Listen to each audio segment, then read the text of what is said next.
Matador TV.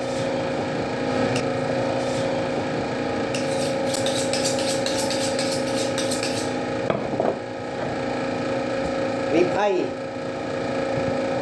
Hello guys, sa videong ito ay magde-debone tayo ng rib eye. Di ito katulad ng imported na rib eye kahapon sa ating video na upload. Ito ay ang karaniwang rib eye lang na makikita natin dito sa mga display natin. Local na baka lang ito guys kung kaya medyo maliit at wala siyang mga marblings. Hindi katulad ng rib eye na pinakating ng ating customer kahapon. Pero sa mga nagtitipid at gustong mag-crave ng rib eye steak, pwede na tong ganito guys, kaya enjoy watching sa mga gustong matuto. Dahan-dahanin lang natin to guys para masundan ninyo agad ako sa pagde-debone ng rib eye na ito.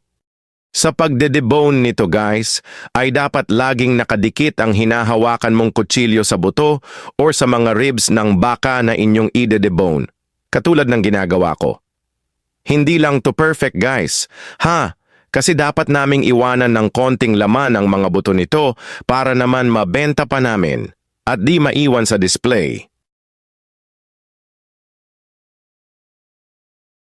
Malapit na tayong matapos guys, tinatanggal ko na dyan ngayon ang litid na nakakabit sa rib eye. Kaya kung umabot ka dito sa part na to, ay wag mo nang kalimutan na mag-comment ka at pa-share mo na rin ang videong to para makatulong po kayo sa mga video content ko pa na i-upload sa susunod. Salamat po sa inyong walang tigil na pagmamahal sa aking page guys. I hope na sana may natutunan kayong lahat kahit sa ganitong paraan lamang mga kamatador ko.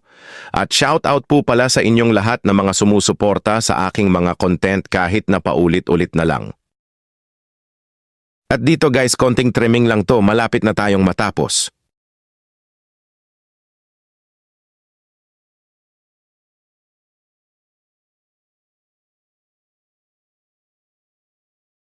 Nakita nyo dyan guys, malayo talaga ang pinagkaiba ng local na baka kesa sa imported beef na nakat natin kahapon.